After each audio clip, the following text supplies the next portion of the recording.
It is June 1762. The Tsar of Russia, Peter III, flees from St. Petersburg to escape a coup. Finding a boat, he heads to Kotlin Island in the Neva Bay, hoping to find sanctuary, but as he approaches, he is informed that the garrison has sworn loyalty to the new regime. Upon returning to the mainland, he is forced to abdicate and thrown in prison, where he dies soon afterwards under suspicious circumstances. 3 months later, Russia's new ruler is crowned. However, it is not a man that has seized the throne, but a woman, the late Tsar Peter's own wife. Her name? Catherine the Great, the Iron Empress of Russia.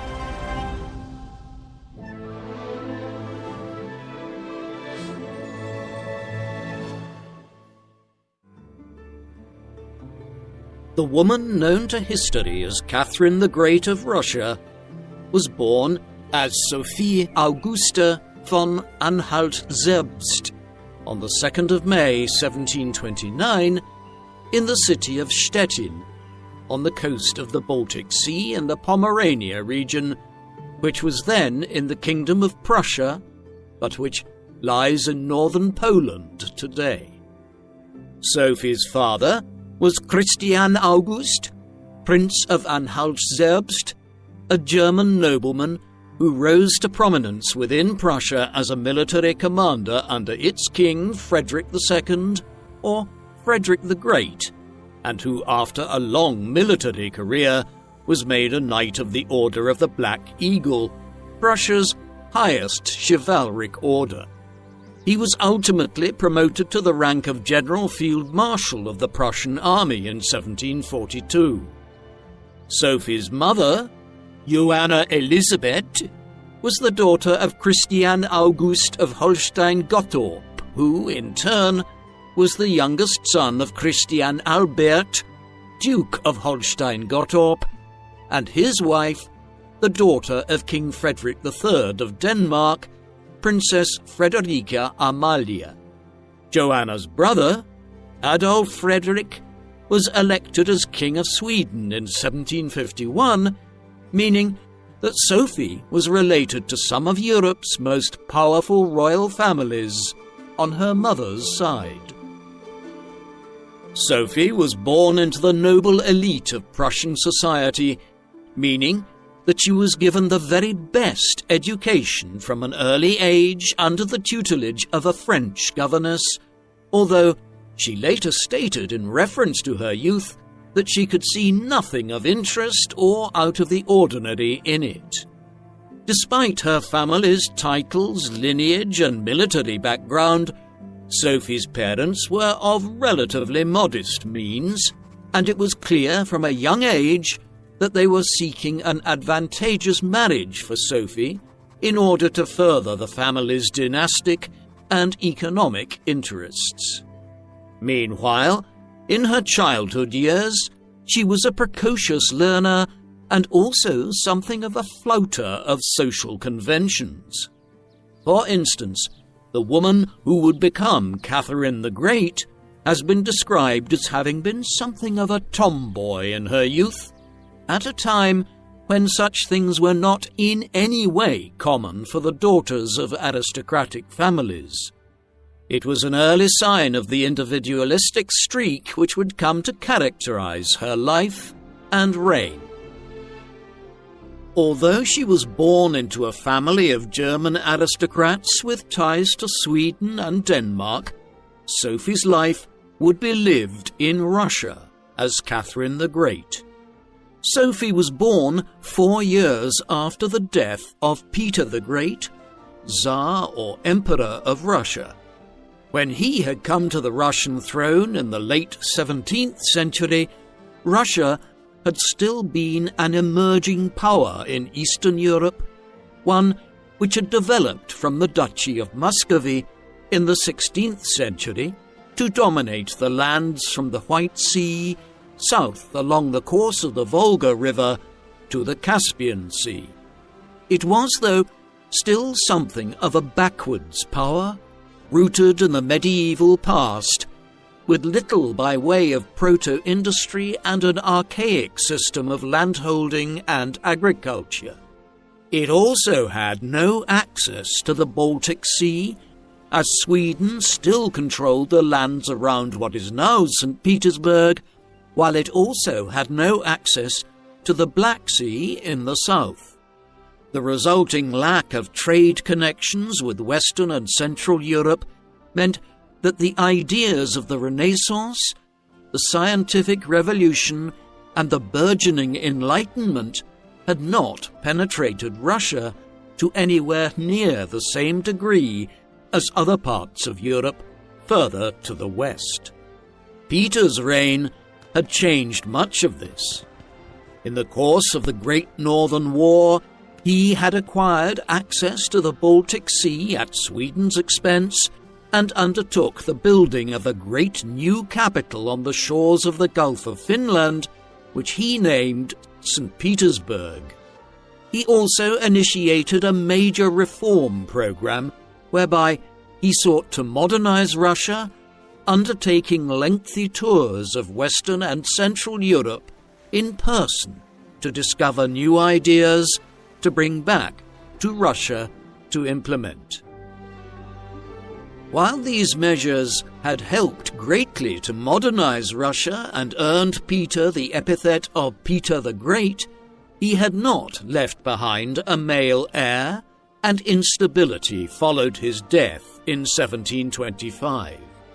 4 Tsars or Tsarinas came and went in 16 years thereafter, including Peter's second wife, Catherine I, who died in 1727, and his grandson from his first marriage, Peter II, who died at the age of 14 in 1730. The throne was then taken by Anna, the daughter of Peter the Great's half-brother Ivan V, until 1740, when Ivan V's last surviving great-grandchild, the infant Ivan VI, ascended to the Russian throne. Shortly afterwards, in 1741, he was deposed by Peter the Great's daughter, Elizabeth.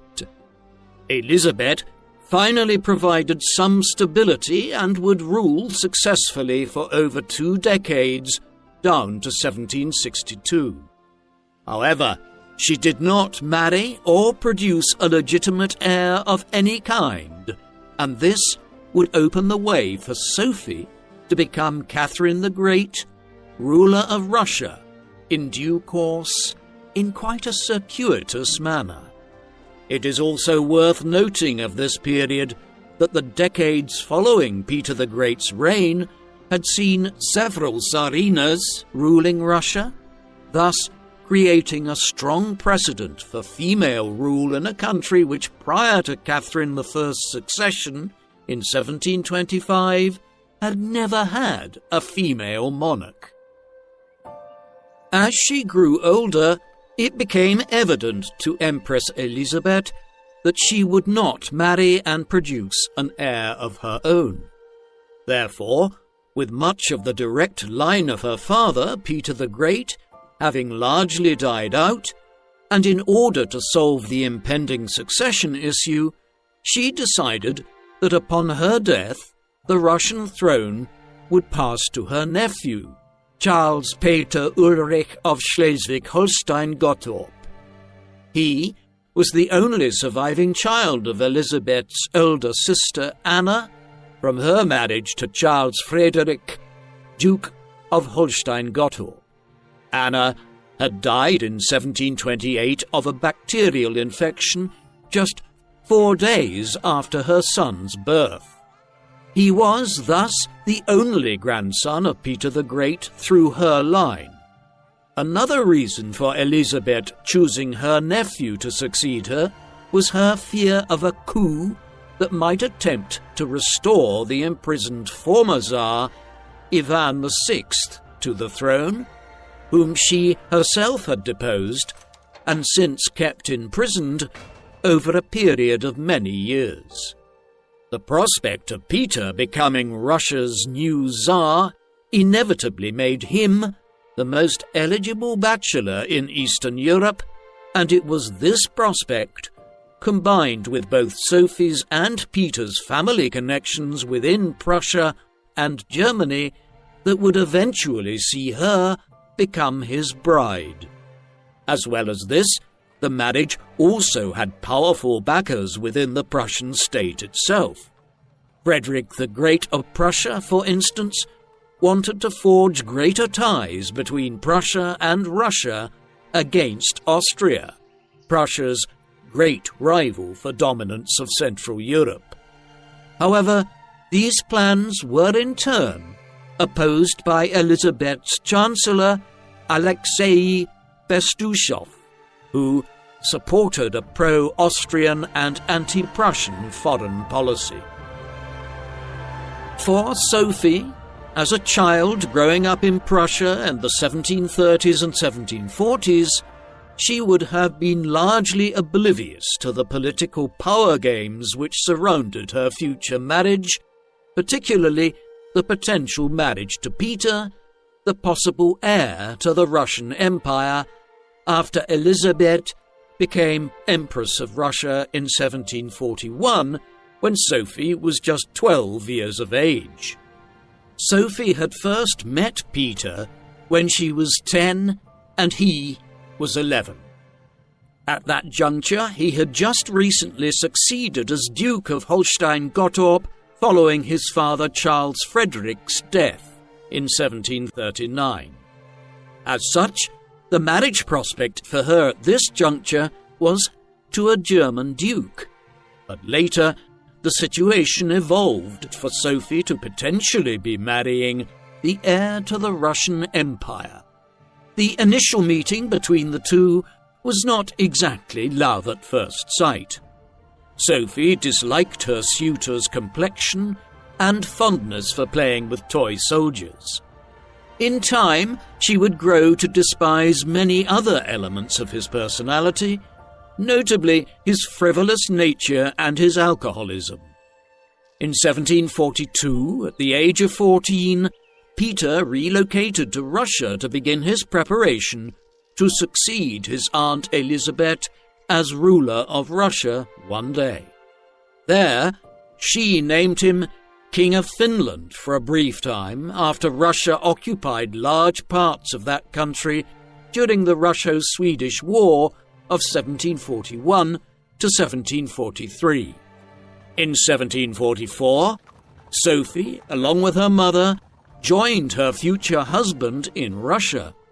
Sophie quickly began absorbing Russian customs and evidently quickly became attached to her new home, as within a matter of months she became fluent in Russian and was well liked by Empress Elizabeth.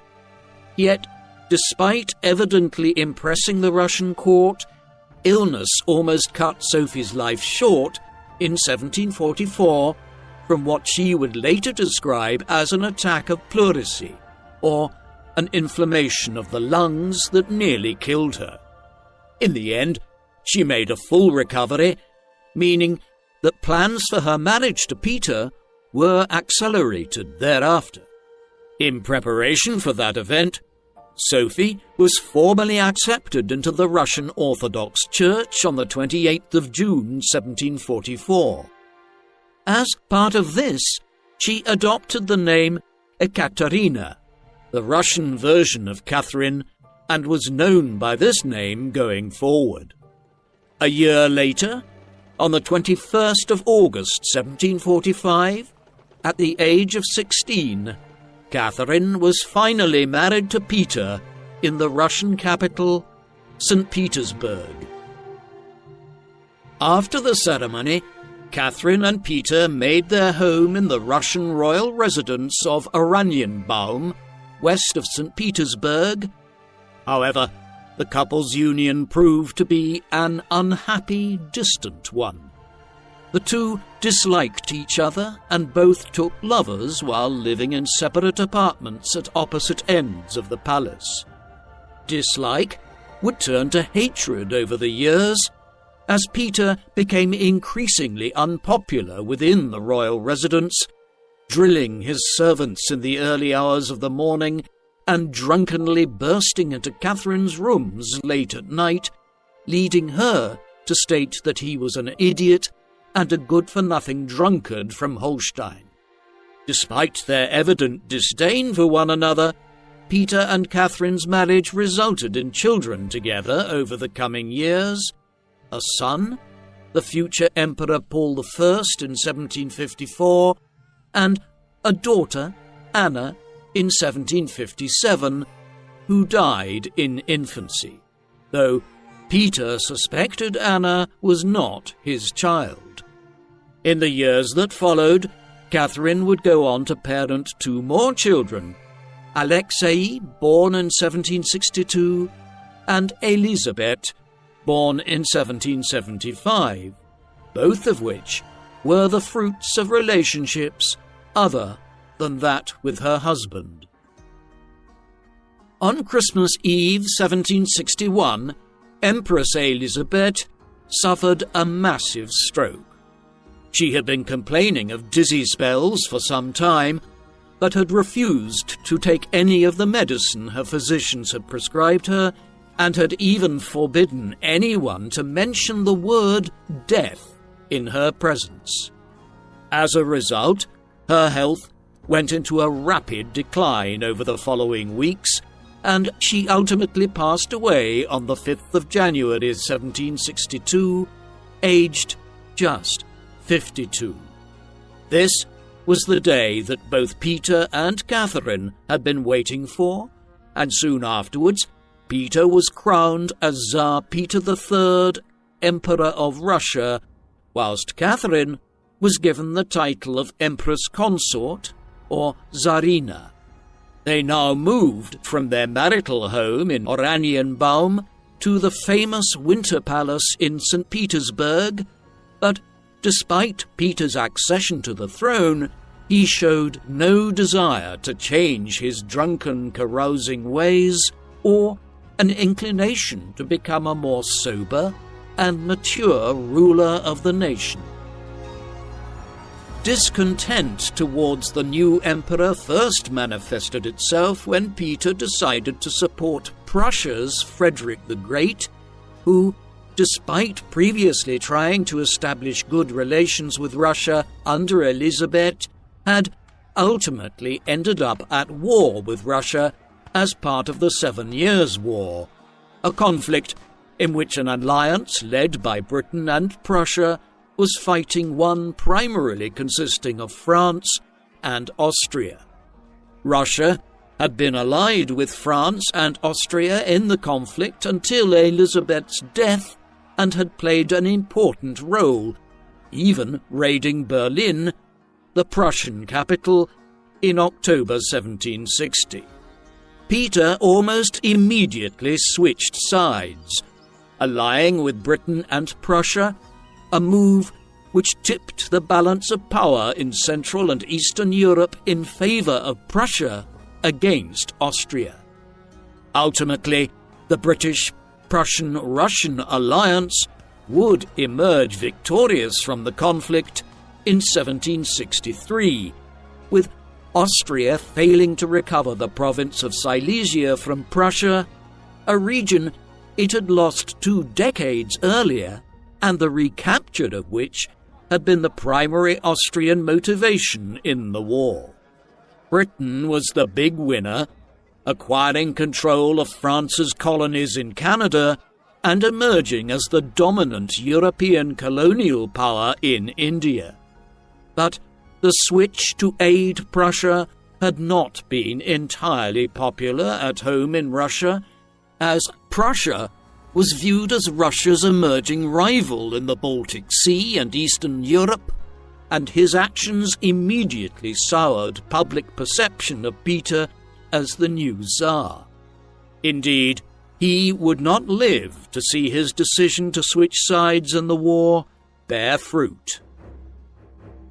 At the same time that he was ending his alliance with France and Austria early in 1762, Peter sought to extend Russia's influence over the Danish territory of Schleswig in order to bring it under the umbrella of his neighbouring Duchy of Holstein-Gottorp, which he had been ruler of since 1739, though one who was largely absent in Russia.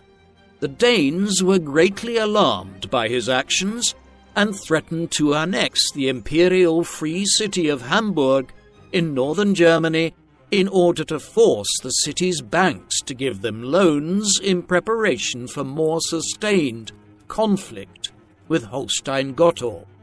Peter saw this as all the justification he required, and therefore dispatched 45,000 Russian troops towards northern Germany. But his plans in this regard were never realized.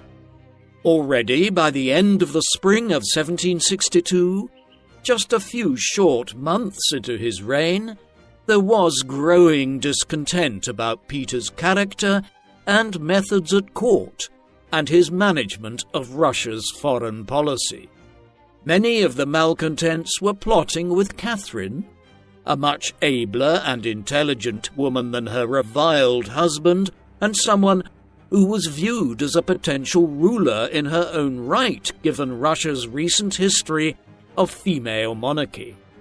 Peter seems to have been oblivious to the threat which was developing around him, and foolishly decided to leave St. Petersburg in July 1762, along with many of his German-born courtiers and relatives, for a short break at his old residence at Oranienbaum. Catherine stayed behind at the Winter Palace, and it was at this juncture that speculative talk of removing Peter coalesced into a concerted plot to do so. After Peter left the capital, Catherine and her allies won over the elite Izmailovsky regiment of the Russian army to their cause. She then left for the nearby Semyonovsky barracks, where Orthodox clergymen, many of whom were involved in the plot, were standing by to formally proclaim her as the sole ruler of the Russian Empire. Thus, shortly afterwards, Catherine, with the backing of many elements of the aristocracy, army, and church, formally assumed power and ordered her husband to be taken into captivity. Peter was finally taken prisoner on the 9th of July 1762 and quickly abdicated in an effort to save his own life. Thereafter, he was sent to the Robsha Palace outside of St. Petersburg, where, according to accounts, he was quietly murdered on the 17th of July 1762 by Grigory Orlov, the brother of Catherine's lover and favourite, Alexei Orlov, who had played a crucial role in the coup. It remains an issue of considerable debate to this day as to whether or not Catherine ordered the murder of her husband, or if Orlov acted on his own initiative. Catherine's accession was not met with joy from all sides.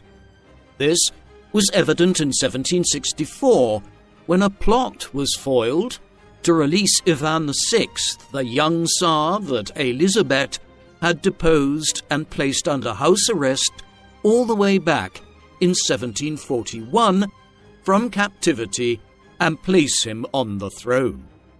Having learned of the plot, Catherine had Ivan discreetly murdered. More broadly, Catherine's right to rule is still debated today. She was not a member of the Romanov imperial family. Instead, she had ascended to the throne by right of her marriage into the family, and she was essentially a German upstart who had overthrown her husband. As such, her right to rule was largely predicated on the idea that she was now serving as regent for her young son Paul, a child of her marriage to Peter, and thus a blood member of the Romanov dynasty. However, If this was the flimsy basis on which she ruled Russia, it was revealed to be a lie through two developments. Firstly, on the 22nd of September 1762, Catherine was formally crowned as Empress of Russia, being the first ruler of the country to be crowned with the Russian imperial crown, a decadent crown crafted using thousands of diamonds, covering gold and silver spherical lobes, and mounted with a large ruby under a diamond-encrusted Orthodox cross. It would not have been standard procedure for a regent to be crowned in their own right. Secondly, and more significantly still, even when Paul came of age in his late teens and early 20s in the 1770s, Catherine did not step aside in favour of her son as a regent normally would do. She reigned down to her death. Propaganda aside, Catherine had become Empress of Russia without having any substantial blood ties to the Romanov dynasty. Catherine would become a paragon of the concept of an enlightened absolutist monarch in the years that followed. This was intimately connected to the wider Enlightenment that was sweeping across Europe in the 18th century. The Enlightenment was an intellectual, social, and political movement, one which tried to apply the rationalism that had emerged as part of the scientific revolution of the 17th century to society more broadly.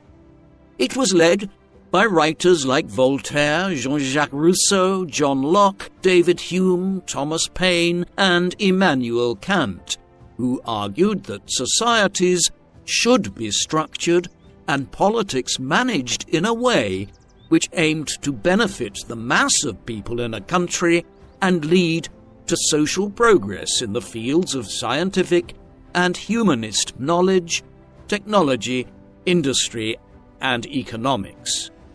Catherine was an extremely learned and intelligent ruler, and she would become a paragon of what was termed enlightened absolutism, where a monarch of a country, be it a king, queen, emperor, or empress, held absolute monarchical power without having much recourse to any parliament, but used that absolute power in an enlightened way to further the goals of the Enlightenment.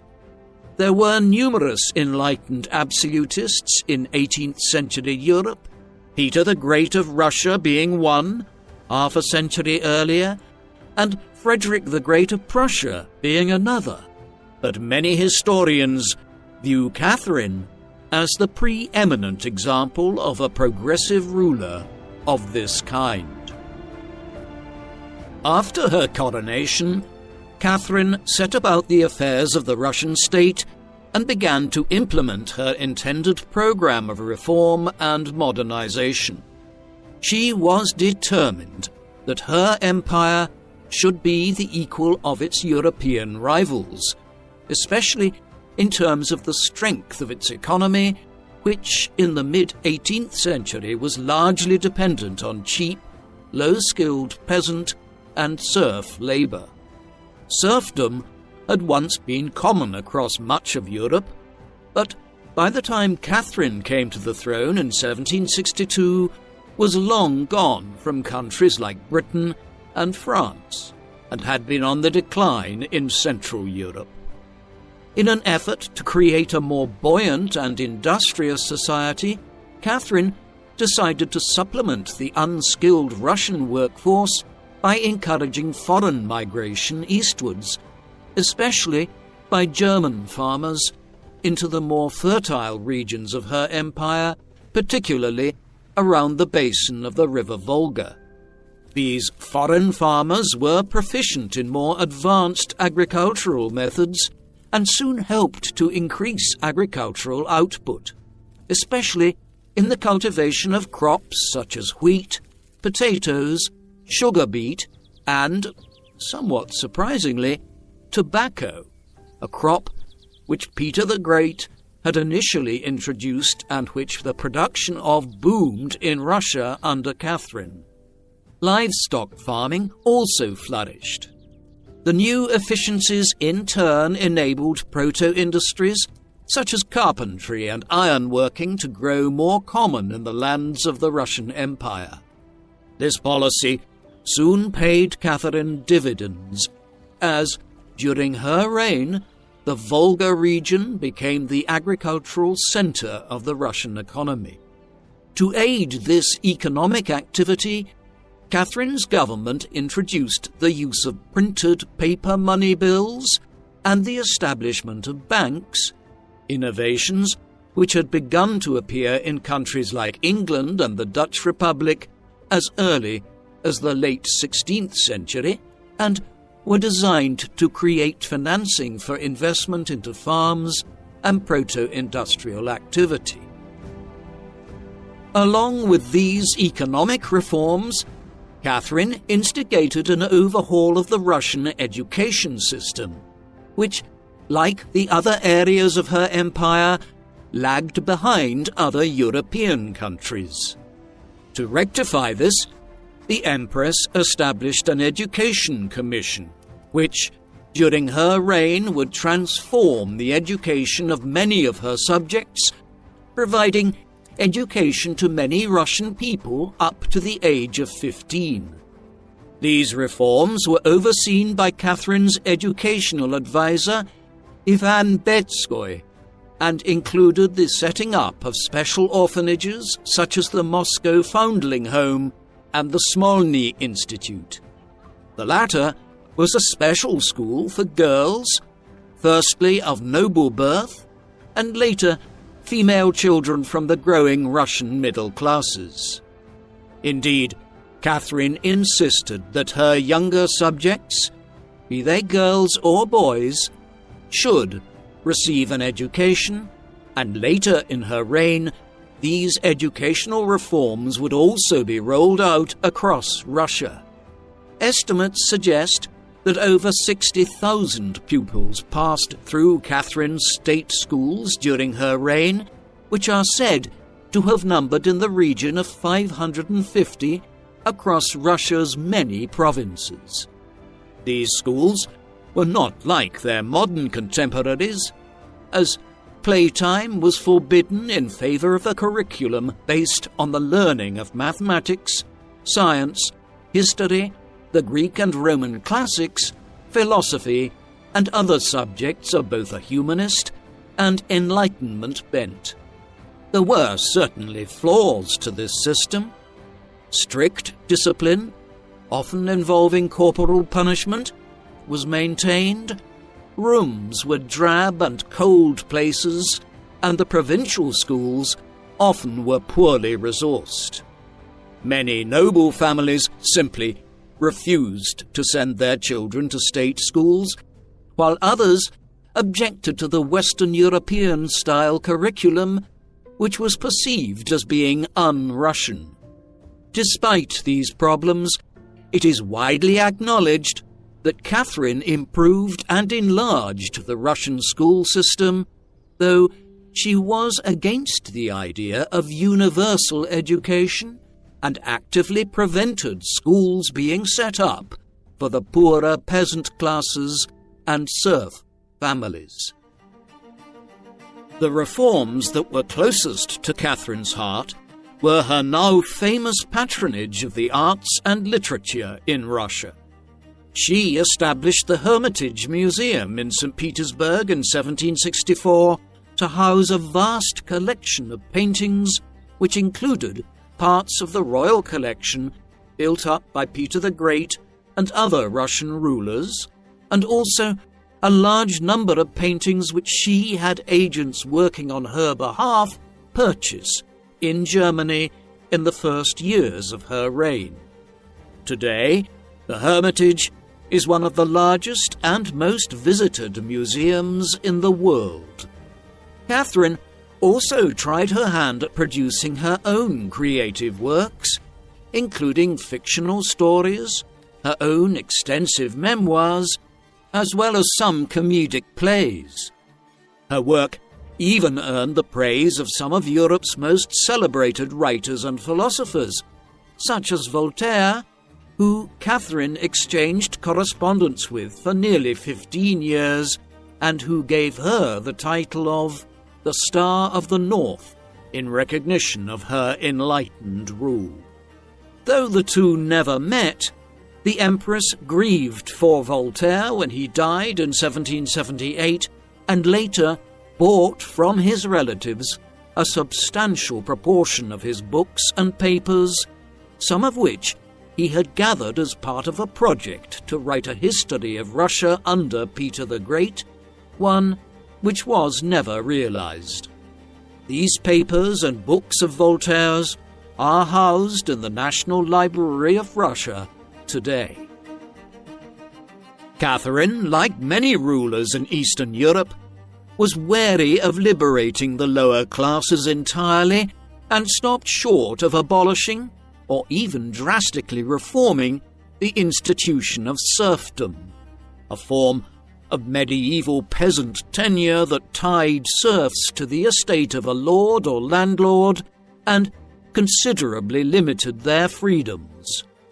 Instead, she gave Russia's serfs the right to lodge complaints with local governors against their landlords, which gave Russia's poorest some measure of protection and rights, although Catherine's real reasons for establishing a process of grievance is said to have been because she did not want to overburden the central government and courts with complaints from the localities.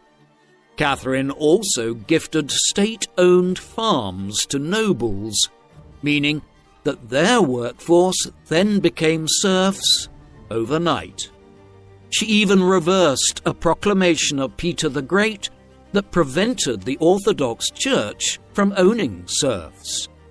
In time, this failure to reform serfdom and landholding in Russia would have serious consequences, as there was a large revolt of serfs across Russia between 1773 and 1775 against the increasingly punitive and strict rules the nobility were imposing on them.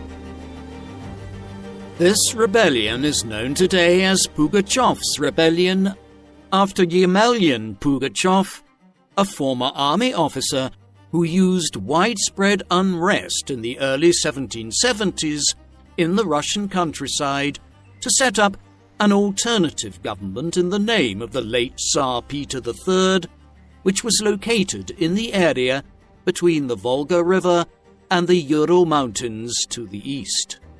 In an attempt to rally the support of the peasantry, Pugachev outlawed serfdom in the regions he claimed control of through military alliance with the serfs and the Cossacks of the region stretching from Ukraine east to the northern end of the Caspian Sea. This presented Catherine's government with a considerable problem. The rebellion was a major challenge to the imperial administration and the power of the nobility, as well as Catherine herself. However, this insurrection was not to last long.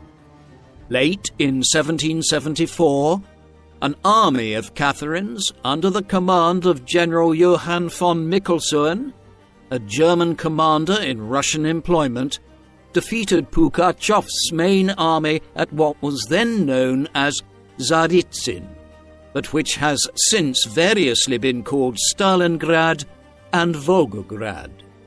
Pugachev was subsequently taken to Moscow, where he was tried and executed in January 1775. The last of the peasant unrest was crushed in the months that followed. Catherine is well known today for her liberal personal life. She famously never remarried after deposing her husband and his murder shortly thereafter. Instead, she took numerous lovers during her reign, often seducing young and ambitious men at her court in St. Petersburg who were eager to earn her favour. It could even be said that the reason Catherine did not take a second husband was due to her wishing to maintain control over all state affairs, possible proof of which can also be found in the fact that she did not generally retain her numerous lovers for very long. Yet many of Catherine's lovers were rewarded with titles, land or pensions for life, and in return many of them would do favours for the Empress. The most prominent example of these was clearly Grigory Potemkin, a Russian courtier and general who became Catherine's lover early on in her reign after aiding her in overthrowing her husband and seizing control of Russia. Potemkin and Catherine would maintain a stop-start relationship over many years, and he became one of her leading ministers, military commanders, and confidants. Some even believe that Potemkin and Catherine married clandestinely, but there is no real evidence to support this, and it remains almost entirely speculative. What is more certain is that the Empress enjoyed the company of over 20 different men of varying ages and social standing during her reign, including both commoners and aristocrats, all of whom were rewarded with gifts of land, money, and offices, though to varying degrees. These included Alexander Dmitriev Mamonov, Nicholas Alexander Suk, Pyotr Zavadovsky, Prince Zubov, and Grigory Orlov. Catherine's second son, Alexei, is understood to have been fathered by Orlov, a lover who became so powerful for a few years at Catherine's court that some considered him to be an unofficial co-ruler with her. Perhaps the most famous and important lover Catherine took beyond Potemkin and Orlov was Stanisław Poniatowski, who, it is sometimes claimed, was the real father of Catherine's deceased daughter Anna. However, this is contested. Poniatowski had first come to know Catherine after visiting St. Petersburg as a diplomat back in the mid-1750s, long before she became ruler of the country. They were lovers thereafter, though infrequently, as Stanisław did not live in Russia. Catherine aided him to acquire election as the King of Poland and Grand Duke of Lithuania in 1764, a union which, as we will see shortly, was pivotal in the extension of Russia's territory in Eastern Europe at the expense of the Polish-Lithuanian Commonwealth in years to come. What is certain is that the pleasures of the flesh were extremely important to Catherine, as she even collected erotic furniture and works of art that were used to decorate her palaces in St. Petersburg. It should be noted, though, that there was little that was unusual in any of this.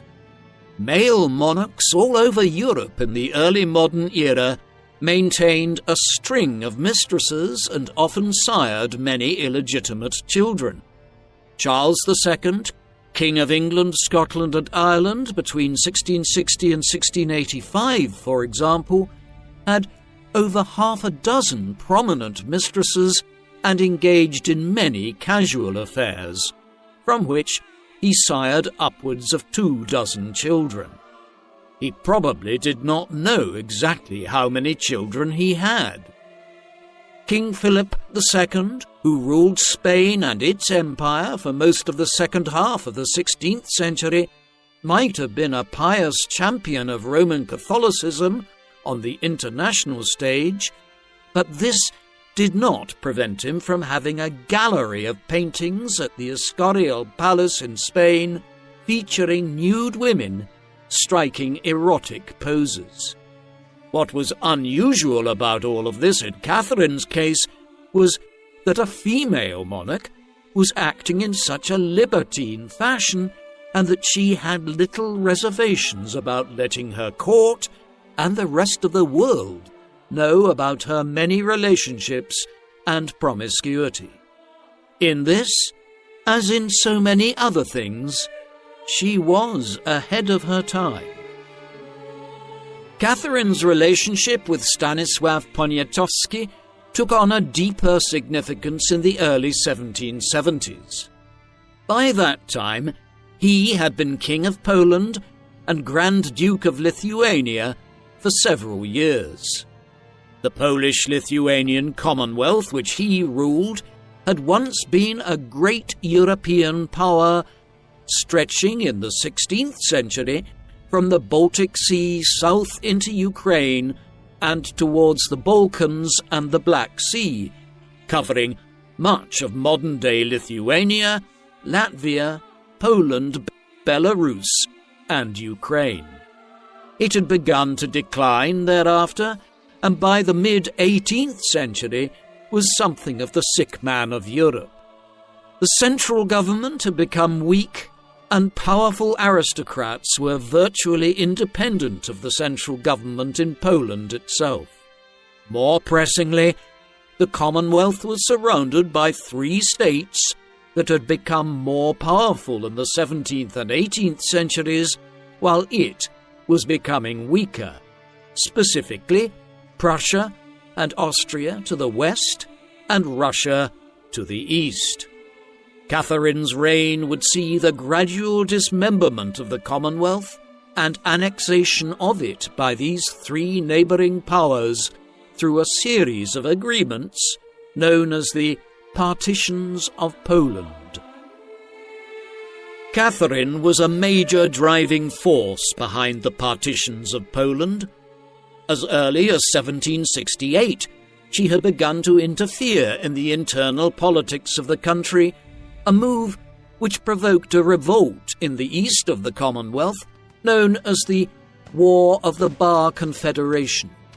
When it ended in Russian victory in 1772, the first partition of Poland was initiated by Catherine in conjunction with Frederick the Great of Prussia and Maria Theresa and Joseph II, the co-rulers of Austria. It was also facilitated by King Stanisław, Catherine's former lover. It would be followed by a second partition in 1793 and a third partition in 1795, the last of which brought the Polish-Lithuanian Commonwealth to an end and terminated any Polish state. Russia gained the most land from all of the partitions, acquiring vast territories approximating to about half of modern-day Ukraine, virtually all of Belarus, and parts of eastern Poland. It is a contradictory element of Catherine's rule that, despite her enlightened approach towards government, she revealed herself to be a naked imperialist when it came to crushing the Polish-Lithuanian Commonwealth. It was not just in regions like Belarus, Poland, and Ukraine that Catherine expanded Russia's border.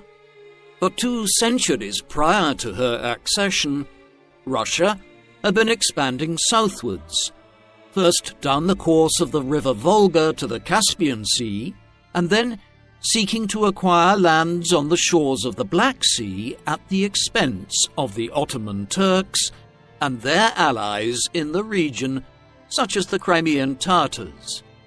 Catherine was determined to strengthen Russia's position here further and become a Black Sea power, even one that might expand into the Balkans, where fellow Orthodox Christians were living in greater numbers under Turkish rule. Her ambitions in this regard were aided by the fact that the Ottoman Empire, after 300 years of aggressive expansion, was a stagnating and declining power by the middle of the 18th century. With these ambitions in mind, Catherine had her diplomats agree a trade and commercial treaty with Great Britain in 1766. While this was not a formal military alliance, it did have the advantage of making other powers, notably Austria, wary of trying to block Russian aggression in the Black Sea to too great an extent, as governments in Vienna were becoming more alarmed by potential Russian expansion into the Balkans, a region which the Austrians viewed as their sphere of potential expansion. Catherine's reign would be characterized by intermittent conflicts with the Ottoman Empire and several semi-independent allies of the Turks in the Caucasus and other regions along Russia's southern border. But the most significant of these was unquestionably the Russo-Turkish War, which was entered into in 1768 after the agreement with the British had been reached. It would last down to 1774. This was the sixth Russo-Turkish War in all, 5 others having been fought as far back as the late 1560s. It was one of the most substantial of all the conflicts between the two nations. It began largely owing to tensions over Ottoman support for fractious Poles and Ukrainian Cossacks within the borders of the Russian Empire and along the border with the Polish-Lithuanian Commonwealth, and Russian support for the small independent Georgian states of the Caucasus, Greek rebels within the Ottoman territories in the southern Balkans, and also Egyptian separatists in North Africa, anxious to break free of Ottoman rule. The border conflicts in Ukraine and the Caucasus spilled over into outright war in 1768. Much of the fighting focused in the regions of Azov, the Crimea, the Caucasus and Ukraine on the northern side of the Black Sea, though from 1770 onwards, the Russians also opened up a naval front in the Mediterranean Sea for the first time in the country's history, bringing parts of the Baltic Fleet into the Mediterranean.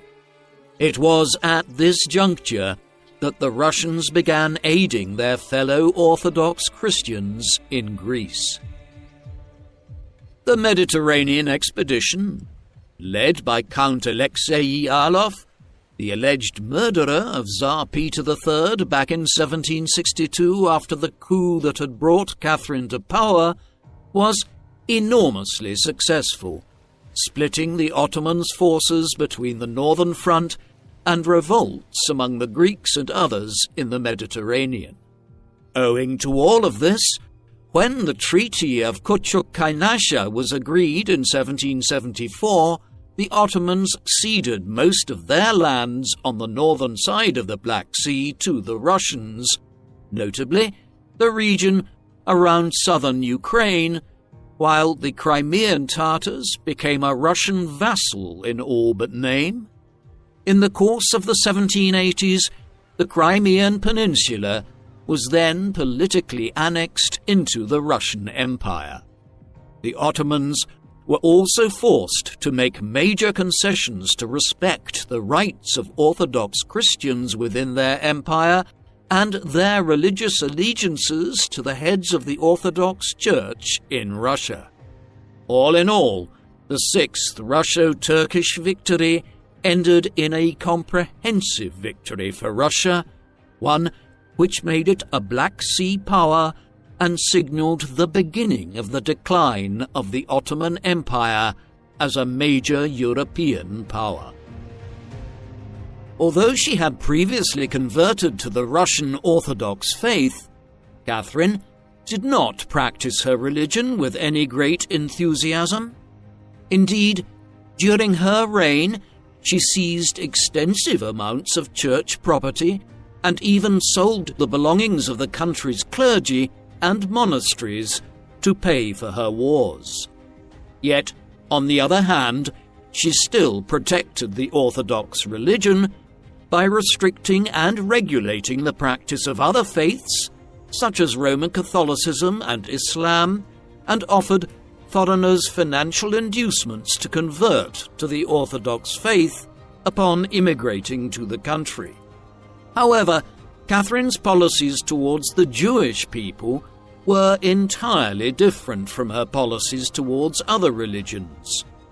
There was only a tiny number of Jewish people in Russia at the beginning of her reign, but the partitions of Poland and the acquisition of extensive Polish territory, where many of Europe's Jews had migrated to in late medieval times to escape persecution in Western and Central Europe, brought a very large Jewish population under Russian rule.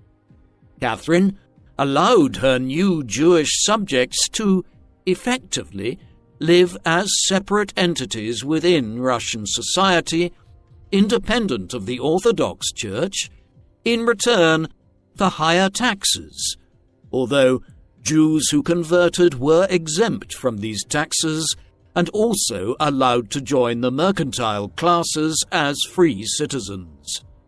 This was a relatively tolerant policy, and Catherine certainly cannot be accused of any form of extreme anti-Semitism. But it was an unpopular policy amongst Catherine's other subjects, and eventually, towards the end of her reign, she caved in to public opinion and imposed greater restrictions on Jewish economic activity. Although these measures would today be seen as anti-Semitic, the Jews in truth fared about as well under Catherine as Russia's other religions, as the Orthodox Church itself was heavily taxed during her reign. In short, the Russian Empire under Catherine the Great became more secular than ever before. However, any group, be it the church or the peasantry, which could potentially challenge her authority in any way was undermined, whereas the nobility and middle classes were protected, as Catherine depended on them for the majority of her tax income and preservation of the government. To Catherine, science offered her far more than religion ever could, and as such, she encouraged the immigration of as many scientists as possible to Russia. These included botanists, mathematicians, and astronomers, notably Anders Johann Lexell, who would, after moving to St. Petersburg and its state-funded Academy of Sciences, go on to make important contributions in the field of celestial mechanics and would, ultimately, have a comet named after him. He also played a major role in the development of the mathematical field of spherical trigonometry. As well as being a patron of the sciences and new learning, Catherine was also eager to incorporate the principles of the Enlightenment into Russia's system of governance. Thus, in 1766, she established a Grand Commission in Moscow, a city which retained much of its political, social, and economic importance, despite St. Petersburg having been made the capital by Peter the Great at the start of the 18th century. The commission was comprised of around 650 members, who in turn came from various levels of Russian society, including government officials, the nobility, and boyars, the burghers or middle classes, and lastly, leading members of the peasantry. The purpose of this new body was to identify issues or problems confronting Russian society and to find remedies to them.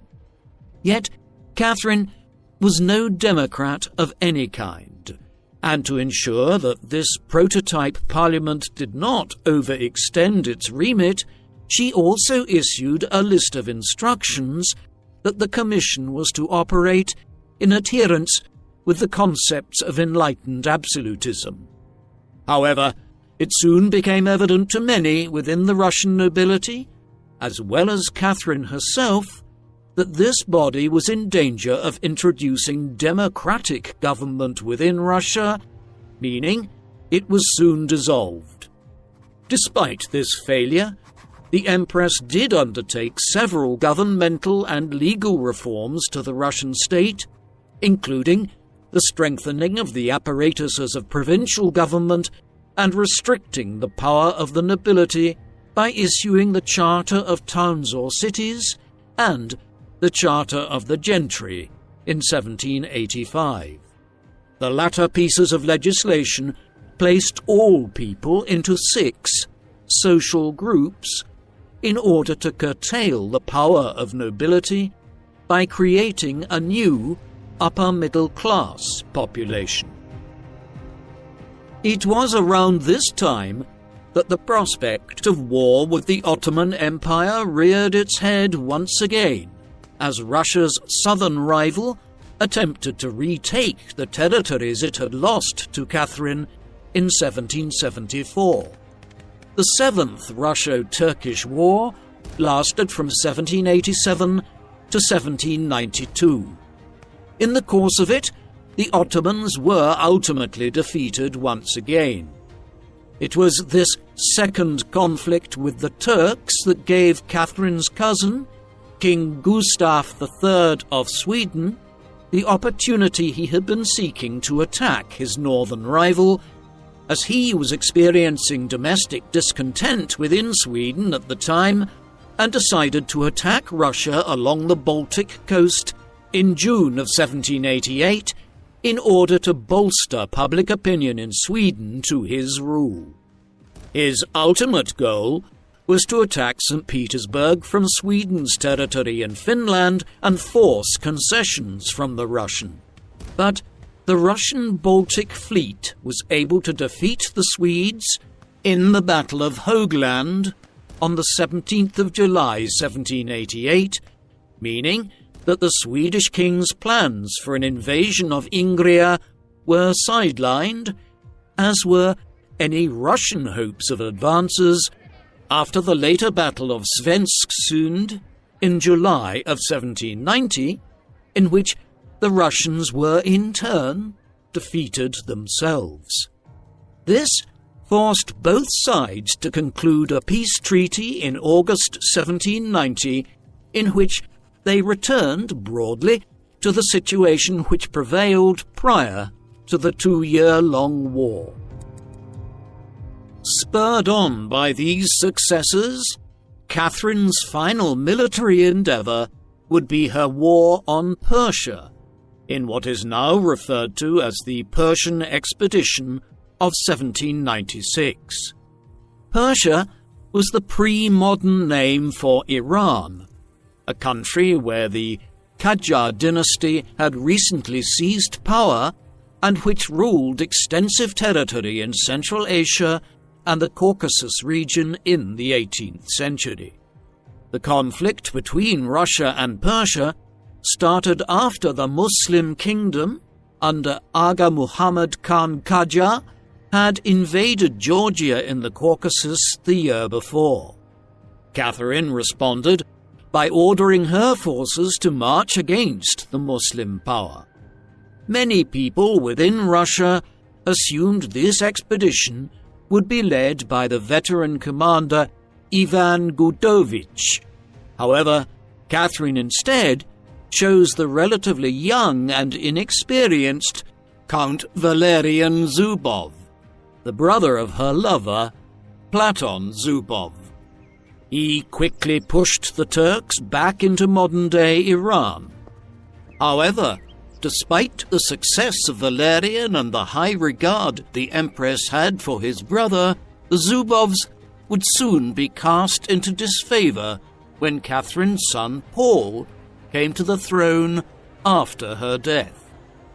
The expedition also did not result in territorial gains for Russia, simply an end to the Persian aggression.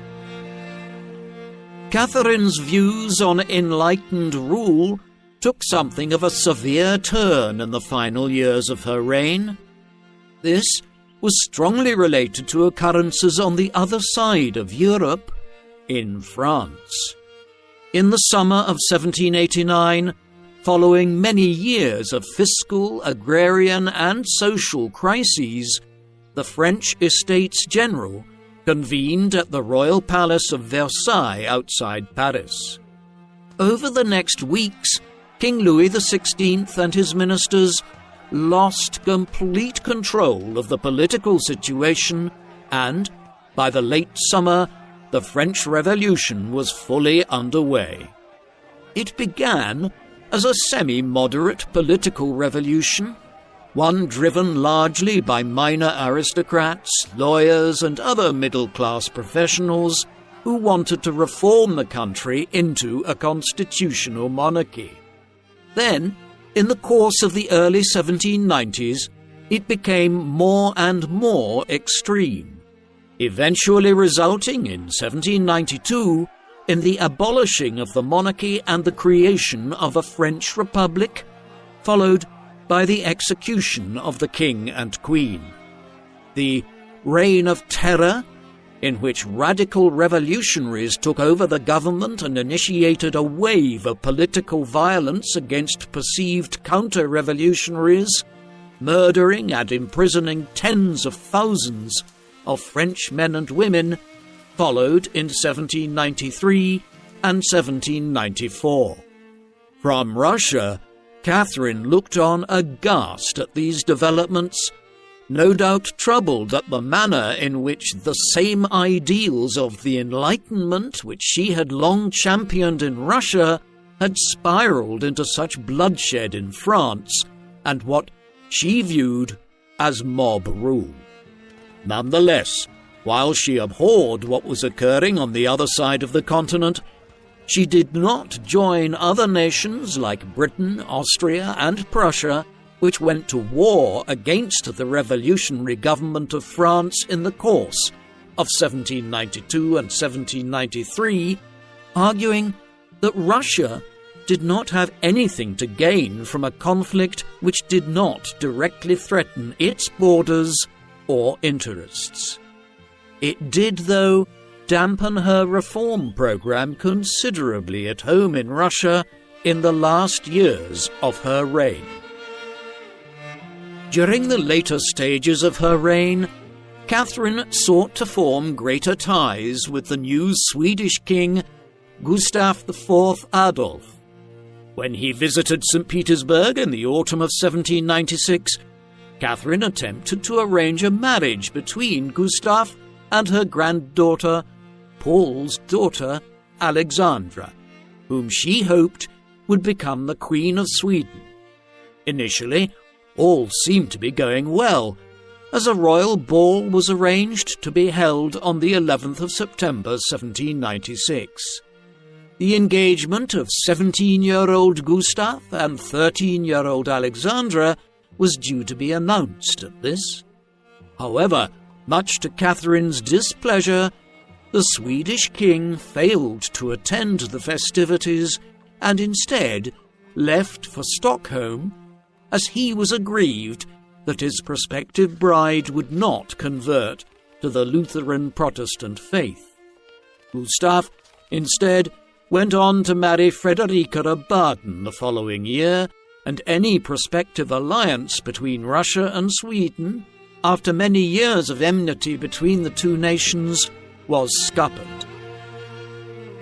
Catherine's health was failing by the time the negotiations with the Swedish collapsed. Not long after, on the 16th of November 1796, Catherine awoke from a good night's sleep, but just after her breakfast collapsed from a severe stroke and was found unconscious on the floor of her chambers by her servants, barely alive. Shortly afterwards, the Empress was put to bed, and her attending doctor correctly diagnosed her as having suffered a stroke. Despite the best efforts of her physicians, Catherine subsequently fell into a coma and ultimately died the following evening, the 17th of November 1796, at the age of 67, in the Winter Palace of St. Petersburg. Over the coming days, an autopsy was carried out on the late Empress, which concluded that she had indeed died from a cerebral hemorrhage. However, despite this, various rumours arose regarding her demise, including one outrageous story which held that she met her end engaging in relations with a horse, when the harness holding her equine companion in position above her broke, crushing her under its weight. Another tall tale regarding Catherine's final moments even stated that she was assassinated by means of spring-loaded blades hidden in her toilet seat that had been activated when she sat down.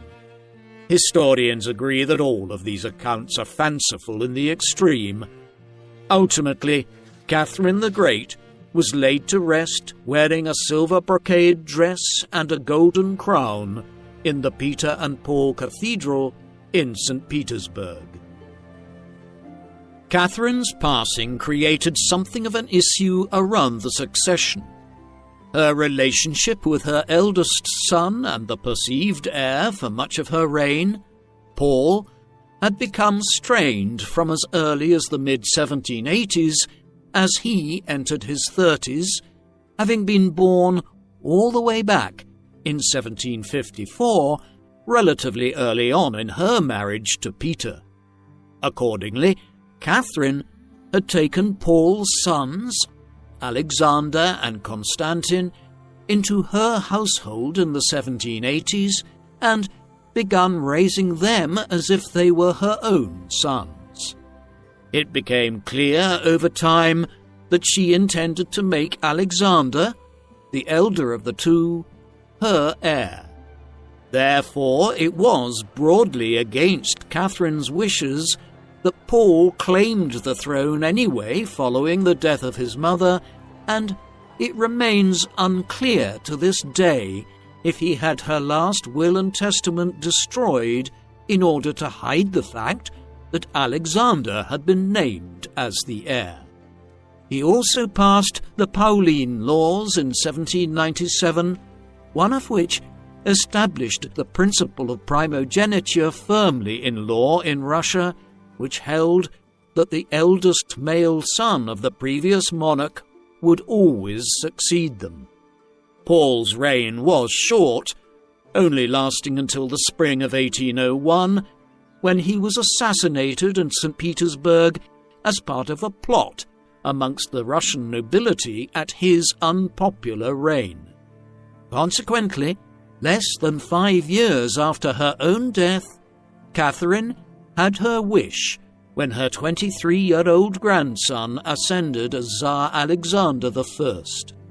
Alexander's reign would last a quarter of a century and was quite a successful one, with Catherine's grandson pursuing much of the reform agenda Peter the Great and Catherine the Great had initiated across the 18th century. Under his leadership, Russia also played an absolutely pivotal role in the Napoleonic Wars and the defeat of France after Napoleon's ill-judged decision to invade Russia in 1812. With this, Russia's emergence as one of the great powers of Europe was firmly established. Catherine had done her work well. Catherine the Great was unquestionably a great ruler of Russia. Along with her forebear half a century earlier, her grandfather-in-law Peter the Great, she dragged Russia into the modern world, completing the modernization process that he had begun back in the 1690s and 1700s. Catherine's own reform program was very broad, from her work on expanding access to education and the rights of women and girls in Russia, to her efforts to alleviate the poverty of the Russian peasantry. In terms of the realpolitik of the age, she was also able to expand Russia's influence enormously to the west and south into Poland, Ukraine, and the Black Sea and Caucasus. While Peter the Great made Russia a Baltic power, Catherine made it a great European power and paved the way for Russia to be the only European power other than Britain that could resist French expansion during the age of Napoleon Bonaparte. And yet there was also a darker side to Catherine and her reign. She was a ruthless ruler, one who overthrew her own husband and ruled herself for over 3 decades with a very tenuous claim to the throne. She also had the former Tsar Ivan VI murdered early on in her reign simply for becoming an unwitting focal point of conspiracies. Furthermore, she played a central role in the partitions of Poland, and in doing so, oversaw the process whereby the Poles, Lithuanians, and other groups were robbed of their right of self-determination for over a century to come. Finally, she failed to go far enough in reforming Russian society, and it would not be until well over half a century after her own time that serfdom, a very backward social system, was done away with in Russia in 1861.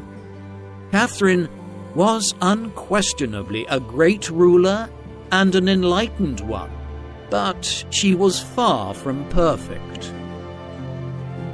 What do you think of Catherine the Great? Was she a power-hungry usurper of the Russian throne who then expanded the Russian state at the expense of millions of people in Eastern Europe? Or should she be remembered as the enlightened monarch she has so often been presented as? Let us know in the comments section. And in the meantime, thank you very much